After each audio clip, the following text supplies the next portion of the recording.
Some cities have towers, others have bridges. There might be a mosque known as the symbol of the city, or even a windmill.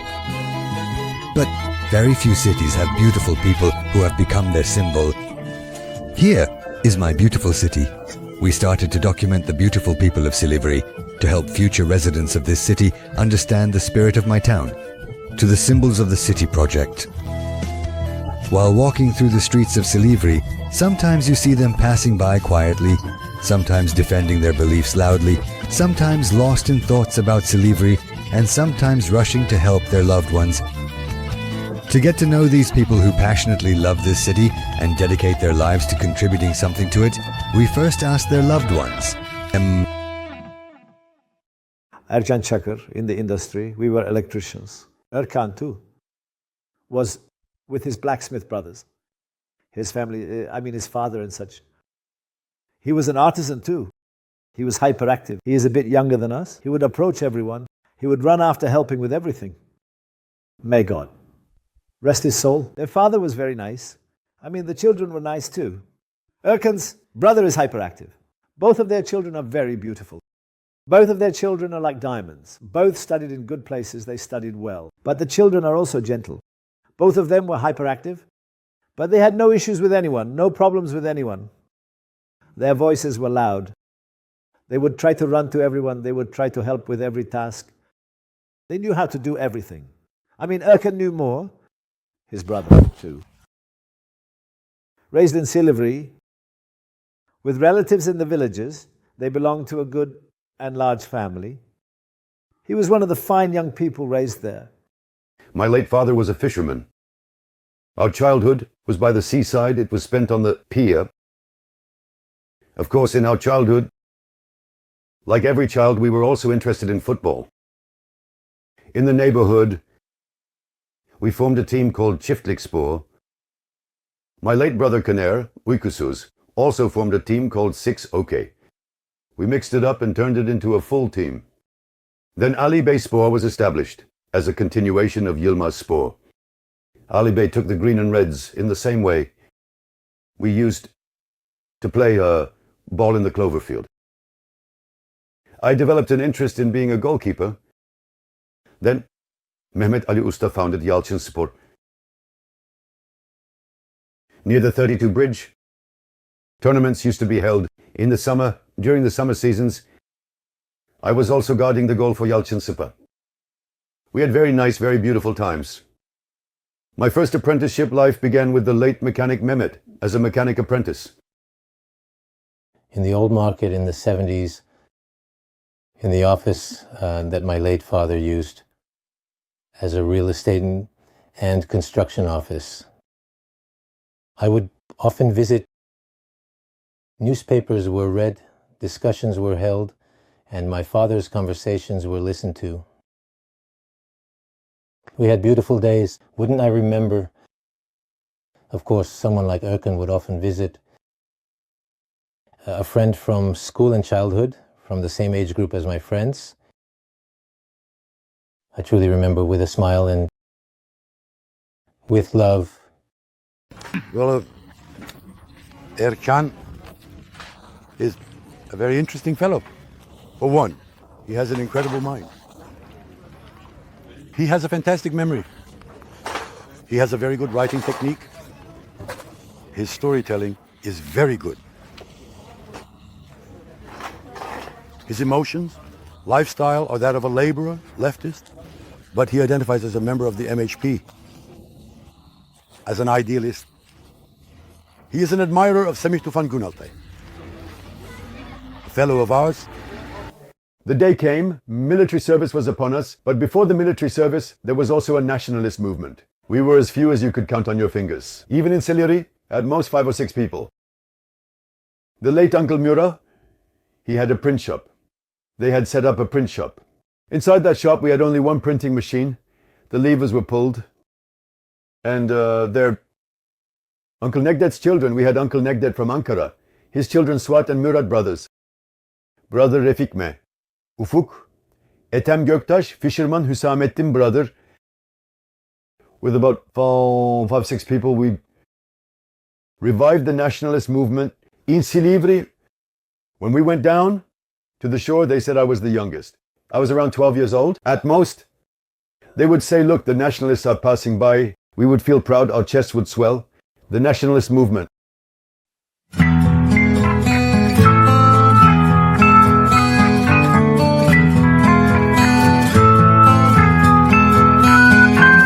He becomes acquainted with the nationalist movement at an age still considered childhood, Ercan Çakır. As with almost all political parties with a certain ideology, it begins in years surrounded by scarcity and hardships. Resources, these may be limited, but friendships, camaraderie, and sharing are limitless.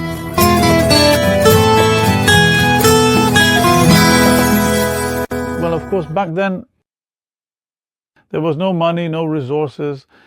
Being an idealist was very difficult. Nationalism, especially in a place like Silivri, was even harder.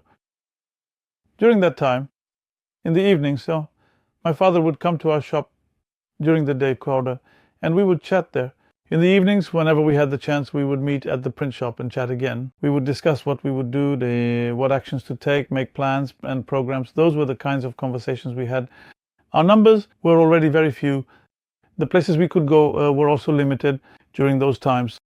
Our print shop was the meeting point. So during the day, our elders would come to the print shop as well. The late Turkish Uncle Ahmet Sabri, those elders of ours, Tamer and the others, were studying at the university at that time. In the 1980s, they were here. The late Ercan, our brother, and Ercan Gürbüz were also studying at the university then. May they rest in peace. They would come during the day. At night, since we were younger, Ercan or Suat Tokyorekler, Nadir Benderlioğlu, and Seylan and others in our age group, we would be together with those friends. Ercan says he was younger than us, but he would also join us. Yes, he would join us in conversations. We had quite a few conversations together. With our brotherhood with Ercan. Now, this is not just for Ercan. Ercan expressed it outwardly, meaning he revealed what was inside. Ercan now loved nationalism. He wanted to prioritize nationalism. So, he's still that kind of kid.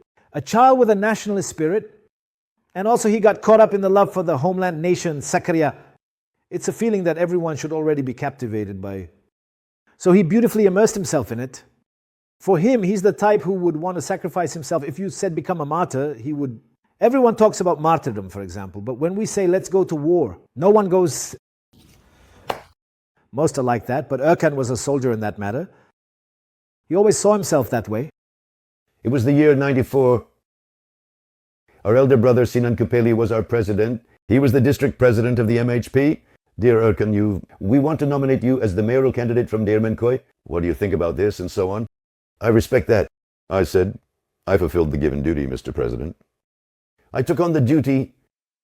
Of course, we used to go to tournaments in Değirmenköy during our childhood. We played ball, but now you're actually going as a mayoral candidate. There is no experience either. I mean, you don't have any knowledge related to presidency. Of course, as a person lives, they learn, and as they live, they develop themselves. I also went there, I got on the minibus and I said, I am your mayoral candidate. I've been working with Kushik Ercan as a manager in the district organization for 25 years. During election times, back to back, the two of us involved arm in flagging all the villages, including all election activities. We fought together.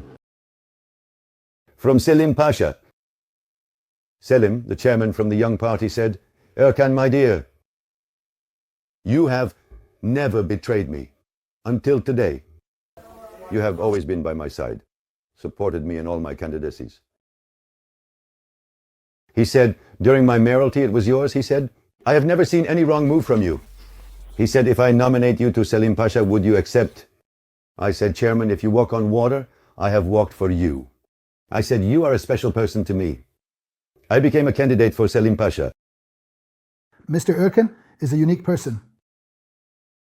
He can easily engage in dialogue with every segment of society, always striving to maintain friendships at the highest level with everyone. A good friend of ours. I would just say he's someone special. We have always had very good relations with him, always been friendly. He also came and went from time to time. In terms of political views, he might have been at completely opposite poles. But he was a friend who always tried to stand by what was right, regardless of that. We are at the party. The deputy candidates are coming. Inevitably, we are showing these deputy candidates around. Of course, half tree, half full. We are going to the villages. I see Ercan coming, licking his lips, picking his teeth. Son, where are you? Our deputy candidate says to me, he says, he ordered meatballs. Well, we can't even find a single bagel. The deputy candidates, bless him, he also makes himself liked. The candidates, of course, show him some attention as well. Our brother Ercan is very interested in these matters, an enthusiastic brother. Every term, he was truly a good idealist, a staunch idealist. Our brother from the National Front as well. Of course, at that time in the parties, the municipalities, along with the district and 8 municipalities, were required to nominate candidates. Ercan was also enthusiastic about these matters. First from the MHP, he ran for mayor from Değirmenköy. After that, during the Young Party process, when Selahattin was a candidate from Silivri Center, I believe he was from Kavak. He was a candidate from Kavak, from the Young Party. Then he ran as an independent parliamentary candidate. Ercan has a background in such things, in politics. He has a past, and he continues it. I guess now he has stepped back a bit and left it to his son. Of course, we got out of the bag. We are going to Değirmenköy, a limousine Mercedes with an open roof. They say, yo, come on, President, get out and see. I got out through the roof. Now, between the bag and Değirmenköy, there's about 15 kilometers or so.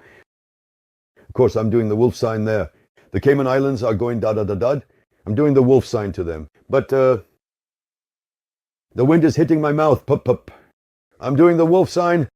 We almost reached the turnoff to Değirmenköy. My appearance got messed up because of the wind. I'm doing the wolf sign to the sunflower fields.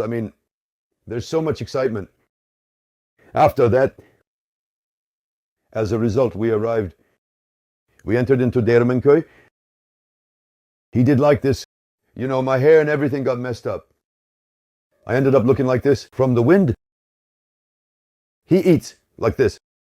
He looked like this. He looked with one eye, closed it and looked again. He said, boom. He broke the chain. A huge shepherd dog is coming towards me from the garden. And I'm like this. I said, let go of my feet. I got inside the car. The dog flew over me. Its back legs fell inside. I grabbed it, threw it, and closed the roof. Javer Abi is shouting from behind, saying, you're blessed. Don't be afraid of the dog. Bite it.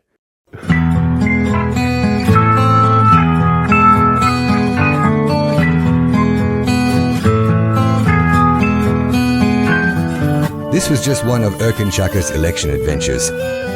Throughout his political life, although he had candidacies from various political parties, he is a name whose patriotism is appreciated everywhere, Ercan Çakır. He is a person who has always managed to maintain his stance in the same direction, both during his time in political parties and as an independent candidate. As such, he has engaged in politics in Silivri, both with those who share his views and those who oppose them. Almost everyone agrees on his sincerity or dedication, and the fact that he is like a one-man army.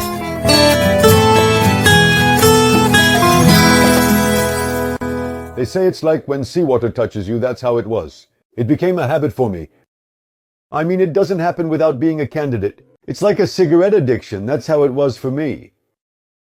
It's not about everyone talking about me or mentioning me. I saw some things as lacking. Because I saw them as lacking, I thought maybe I could complete them a bit. Of course, they are all colorful in their own way, but Mr. Ercan is a bit more colorful. Whether it's his membership in the assembly, his mayoral position, or his candidacy for member of parliament, independent candidacy, party candidacy, and most recently candidacy for president. But he didn't provide enough support to Silivri. He probably couldn't gather the 200,000 signatures. Mr. Ercan couldn't become a candidate Joking aside, he is someone who loves his nation, his country, and his state. But with his statements, with his slogans, with the slogans during his candidacy, and with his meetings, he is a personality that has left a mark in political memory. The riches of our city, as well as the riches and colors of our town, are actually such colors. Ercan is one of those colors. Now, imagine, you carry a claim, but your surroundings see you as incompatible. Actually, he is not like that. Ercan, very sympathetic, very friendly, very warm. But Ercan doesn't want to express this. Somewhere else. You can't just join a party and take a place within an organization now. Ercan wouldn't stand for such a thing. Ercan also wouldn't stand within a hierarchical structure. So what will Ercan do? It's not possible for Ercan to stay without expressing himself, because something inside him doesn't stay silent. What is Ercan doing? He is expressing himself. He can come forward with courage, with audacity, because he has things to say inside. There are things he wants to change. He wants to be heard. One day, he brought me a brochure. Now the brochure is in my hands again. I am reading it. The events that the President of the Republic of Turkey is currently dealing with are the events that happened back then. Ercan wrote about these, and he detailed them one by one. That is, the President and the constitutional referendums, their current dangers. He was shouting this out one by one back then. The people were saying, oh, this guy is eccentric. Yes, he needs to be eccentric so that you can't notice it. Eccentrics. Only people who can perceive frequencies outside the frequency of society could do this. And Ercan really did this. Brother Ercan is a person with a very different personality. An independent candidate in every election, he can fight against the entire system. After that, he can oppose all political parties. One of the brothers in our type, he is a nationalist brother, meaning he is on the nationalist side. And we were famous for his outbursts. And during every election period, actually now that he's an independent candidate, Kamil Bey is obliged to come. He enters the Quran drawing related to the square. After that, on the very best day, it always falls to Ercan Abi. After that, Ercan Abi, come, let's switch now. After that, no, I will go out that day. He goes out as one person. On that day there, he roams around that square. After that, he does his propaganda. But he never compromised on this matter with anyone. That day, our other candidate is Tahir. Mr. Varyemez, coffee is our tradition. We have been doing it in recent days. The speeches, that day Mr. Tahir is busy. Since Mr. Ercan is also a candidate, we drew from the rule, my brother Ercan. He is also at the market square with Ercan. Therefore, since he is also a candidate, he will hold a rally with us. I said, our friends have talked. I also called Ercan. I said, Ercan, can we change the day with you? Can we take that day, this rally? He said, let me think about it. He said, let me think. Let's see. He immediately did it in a slow and deliberate manner. I said, Ercan, well, it's political courtesy after all. You are a candidate too. I can change another day for you, and so on. Then, of course, we laughed, made jokes. We joked around, showing tolerance. Look, I mean, we're heading to the election. Only one day left. We're talking about the last day. Then, thankfully, it was Friday. That day, if I'm not mistaken, Ercan gave us the right to speak that day, the day drawn by lot for him, the Friday, to hold a rally at the town square. We held a rally there. And, of course, it was the 2014 election. Our friendship and brotherhood with Ercan continue by embracing the richness of our differences, despite having different worldviews. Now, the myths would be nice. And because they like Ercan, Ercan is good with words and would say something to Ercan. If he shifted gears, well, it would go perfectly. Of course, if someone wanted to hit someone, Ercan would stir things up and make them hit the other side. But no one could hold Ercan back. This time, he would also hit the person he told to hit. That's how it would go. But I mean, it was the color, the beauty of politics. But he also knew that nothing would happen. But in elections, no one runs to be nothing. They run to be something, but even knowing that nothing will happen, he would still make his presence felt to the other men. I mean, he would make them feel it. That is also a form of courage. That is also a form of bravery. I have no one behind me. If you're stepping up to something with just a few friends, you need to value that person. You will give them the value of humanity. When it comes to Ercan Çakır, there is always a phrase that is expressed. A person unique to himself, self-confident, full of courage. Many people think but cannot do, yet Ercan Çakır is someone who shows that he implements what he thinks, both politically and in his personal life. Not focused on success, but on the process. This is actually important. In other words, he doesn't set out saying, I will achieve this in this field, focusing on success. He says, I want to convey a message. I will run for this position, or I am considering this, I will explain this to this audience. And as a result, I think he is successful. I mean, even if he didn't win or received a different vote in that process, it doesn't matter. He says, I will do this independently or in the X party. I wish everyone had that confidence, that courage. In other words, what you aim for is important. Intention is important in actions, right? I have always believed that Ercan Çakır has such a story. May his path be clear. I remember his things. This would happen with those political neighborhood meetings and so on. Ercan would go up there, pointing out what he saw wrong. For example, a lot of promises are made there, lies are told. You see, a person who can stand up there and say, you did this, you didn't do that, you did it like this, you did it like that. So in that respect, that's how we loved Ercan. I mean, we loved him for that aspect. Ercan Çakır realized the serious secret because his pockets were empty. He was a colorful figure in colorful politics. I mean, he certainly left a mark, truly in Silivri. What matters is not so much being successful, but having the courage to show it, to fight that battle, to pursue those tasks with determination. He truly put a lot of effort into these matters. Even though he didn't reach a political position, but in that sense I think he went down in history as a colorful figure in Silivri. Ercan Çakır, who has etched his name in golden letters among the colorful figures of Silivri, has managed to earn everyone's admiration, not only with the worldview he demonstrated throughout his life, but also with his struggle as an independent candidate. He indeed succeeds in earning this admiration, but on the path leading to this, the difficulties he encountered along the way are in fact a separate documentary topic in themselves. That's me with that truck, 7. The truck I stole from his house at night. I took industry. All its repairs and renovations were done. My car was outfitted. My brochures were printed. They said, we can't say what you do, what you say. We support you. They said, you go out, do what needs to be done. During the election period, vehicles started to arrive. That's when Hüseyin brother, Özkan brother, we are fixing all their cars. One day, Ercan brother pulled up to their shop. He said, hello, I'm a candidate. I said, oh my, what do you mean, brother? He said, I'm a candidate. But he said, mine, anything to do, no speakers, even the car is borrowed. When I looked at the car, I mean, we are making huge buses, minibuses, regular vehicles. I was surprised. Then I said to myself, what can I do? What can I manage? How can I help? Ercan brother came anyway. He said, hey Tash, I'm leaving the car with you. Do as you wish. He said, that's how it is. From here, just the same. Whatever concept I apply to the others, I set up the same system for Ercan brother. When I got to the car, I need to open the last door and get some electricity. Let me tell you something about the car's battery.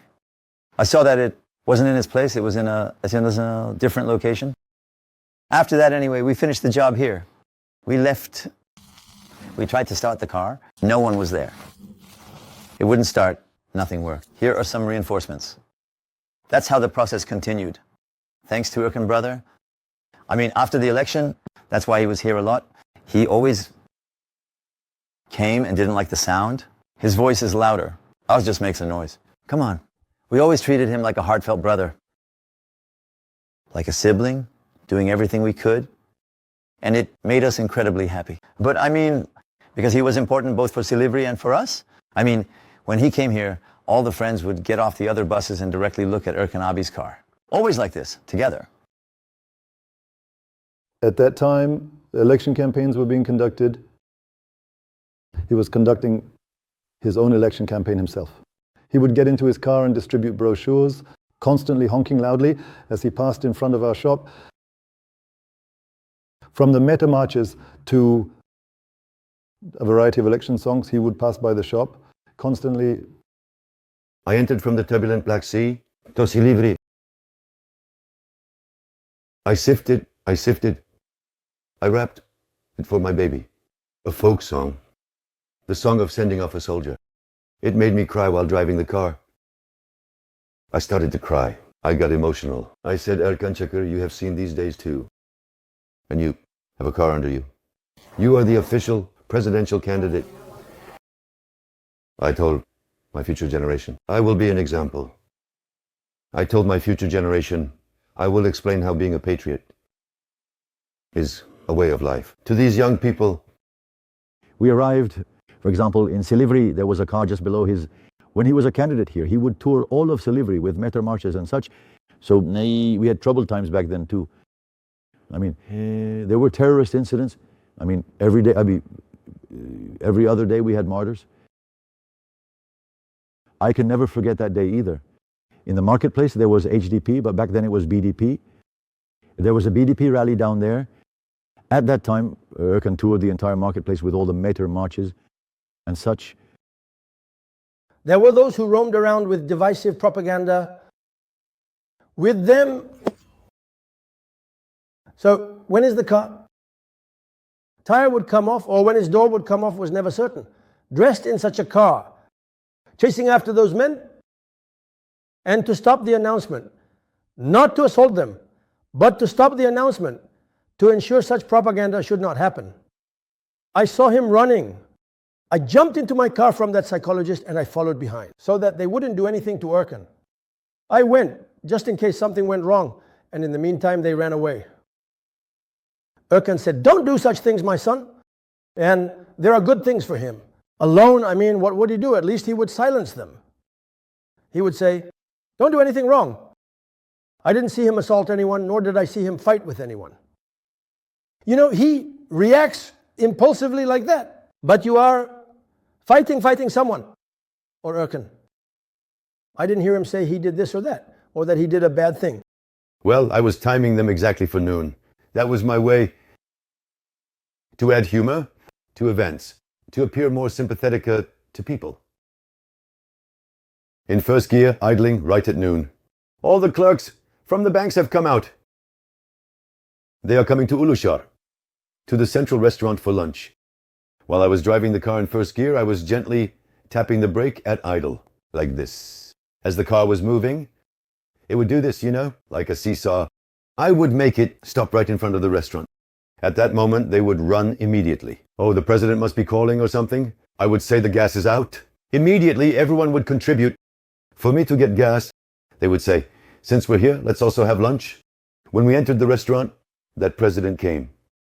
Let's say the president's meal is on me, everyone would raise their hand. I would say to Hakan from Uluşara, Hakan, collect in advance from everyone, son. The money, I call and I come. In the 2011 elections, we were making election announcements in Gümüşyaka. They called us to Çatalca. Of course, we went with Ercan. With Ercan, he was driving the car. I am listening to the sound system. The rally, at what time and on what date it would be held. We went from here to Çatalca. We thought we would make announcements in the center of Çatalca. They gave us all the villages of Çatalca. Together with Ercan, we started to roam around. Darkness fell. I was making announcements. At one point, they warned us that making announcements in a place where there was a funeral would be problematic. Of course, we turned it off, moved the sound system to another village. The distance between one village and the next is about 10 kilometers. We are passing through the forest. We have no safety at all. When we arrived at the second village, I'm making announcements, but since the window is closed, I don't know if the sound system is reaching outside. The people outside are making a sign, but I'm not aware of anything. It turns out we forgot to turn the sound system back on. I made a voice recording.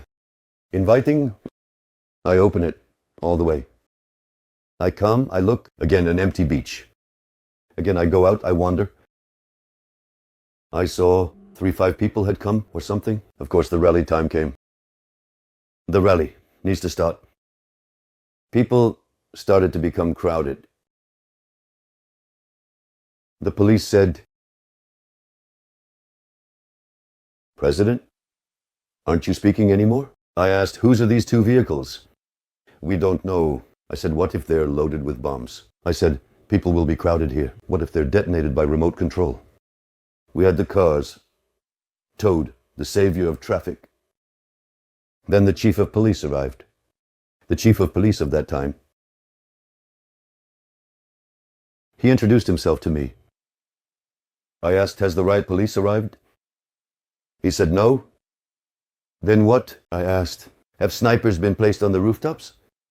He asks, "Is this a scratch?" He says to the police, "What kind of questions is he asking?" He says, after that. In the 2002 elections, Fazıl Özen was a parliamentary candidate, a candidate nominee. Organized an event. He brought a truckload of water. On it, his own name and biography, Fazıl Özen's, were written on all the bottles of water. We noticed, Ercan, the citizens asked for water. Ercan started selling them there. I have many memories like this. Many, whether during election processes or in the center of Silivri. He is a good brother, a good advocate of the cause. I also like him very much. I like him very much. We haven't been able to meet much since then now. Downstairs, his child, our brother Bacon, also grew up in our hands. Now, may God clear his path as well. He introduced himself to the city he lived in as Adar Ercan Çakır. He left behind dozens of memories, sometimes making people smile, sometimes making them think, and sometimes proving he was absolutely right, to my town. While doing all this, he never neglected to engage in art and raise children as precious as diamonds, not even for a single day.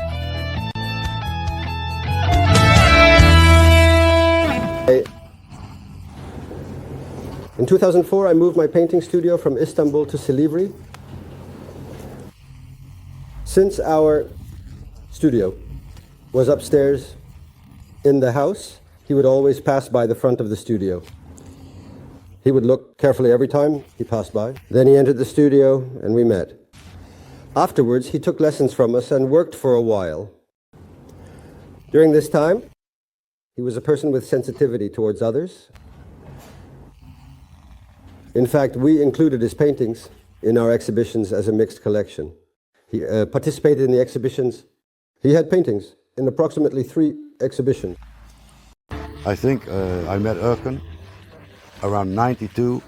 I met him between 1982. He was a very young brother of ours. It was through his son anyway. We were doing radio broadcasting at that time.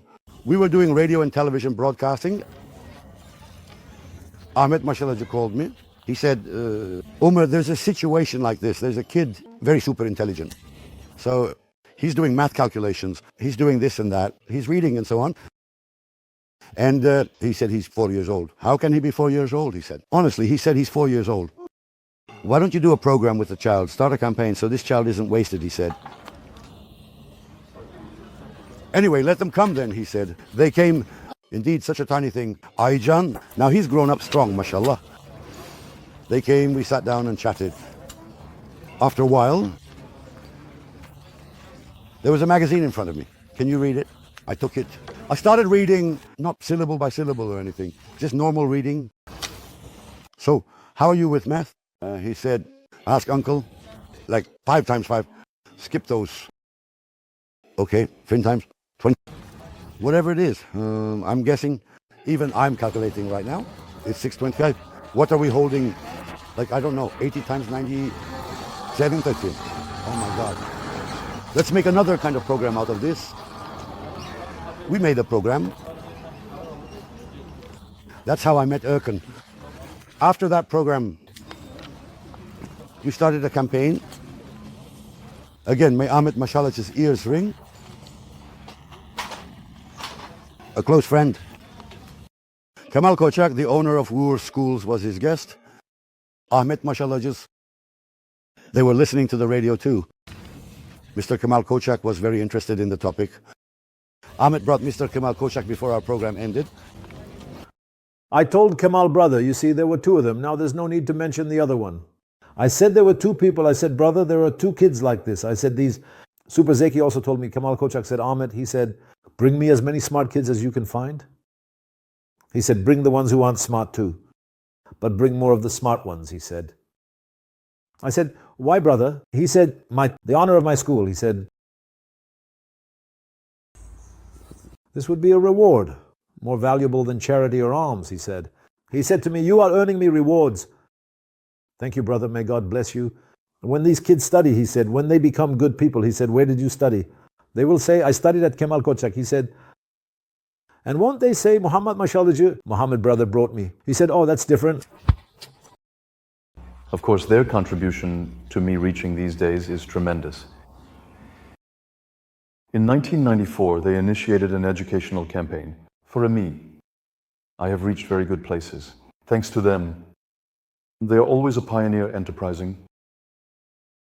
By introducing me to adults since I was very young, allowing me to sit and chat with them, they helped me reach good places.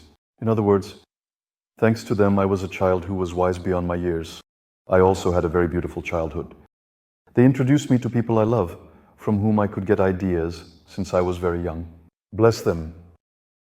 You registered immediately? You will not demand anything from this. Is there a service to there? They said no to Silivri. They said you will pay for the travel expenses. They said I will not hear anything about food, drink, clothing.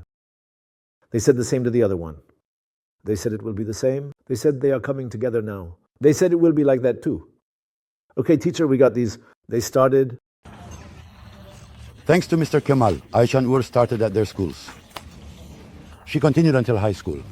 Then she went on to university. She studied pharmacy.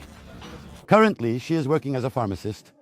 Our meeting with Ercan was through Ercan. It's already the turning point of my life. The educational campaign he initiated. They introduced me on a radio program together with Mr. Omer, our brother Omer Çetin. Mr. Kemal Koçak, who was listening to the radio at his summer house in Şelaliye, at the time wanted to meet with us. He was also a friend of Mr. Ahmet Hamolu. We somehow met and got acquainted. The last thing I will say is that Ercan Çakır is truly a value of Silivri, both politically and socially. He has been a pioneering doyen. I'm also proud because he is my father. I am additionally proud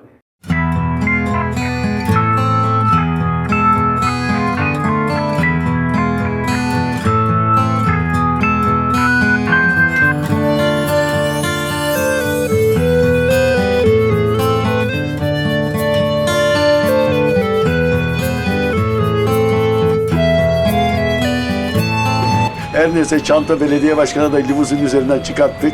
Köyü tur attık. Sıra bana geldi. Limuzin peki? Mercedes limuzin. Uzun bir araba. Eski belediye başkanına aitmişsin mi? Yok yani özel getirdiler. Yani adayız ya biz. Hı. Çanta Belediye Başkanı aşağıya çektiler. Koltuğa oturdu. Ben çıktım bu sefer. Benim ayaklarımdan da tuttular. Tabii 5 kilometre ayçiçek tarlalarını selamlayarak rüzgar böyle o ilk heyecan ya yani daha ben köye 5 kilometre kala yerden çıktım tarlalarını selamlıyor. Peki orada oy potansiyeliniz onu anlatıyor. Köye girdik her neyse köyde mahalle aralarına girince arabayla konvoyla yol böyle düştü. Seviye düştü. Bahçe çitleri var, avlu diyor ismimiz. Orada tam geçiyordum işte evleri selamlıyorum. Halk tarlada, kırda, bayırda çiftçilik yapıyor ama yani evleri de selamlamak benim için mutluluk veriyordu. Bir iki kişi gördüm daha fazla kollarımı kaldırıyordum. Daha fazla kollarımı kaldırıyordum. Fakat tam bir bahçenin hizasından geçerken şöyle uyurken şöyle bir gözünü açtı. Ondan sonra iki gözünü birden açtı. Kocaman bir kangal köpeği. Ayağa kalktı.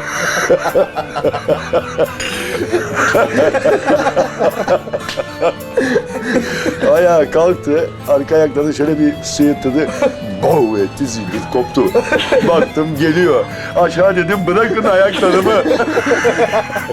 Ben çöktüm arabanın içine, köpek geçti üstüne uçaraktan. Arka ayakları içeri düştü. Ben de tuttum dışarıya attım, tavanı kapattım. Arkadan da bir abimiz, başkan sen kurtsun, kurt köpekten korkmaz, ısır onu dedi. Ay Allah ya.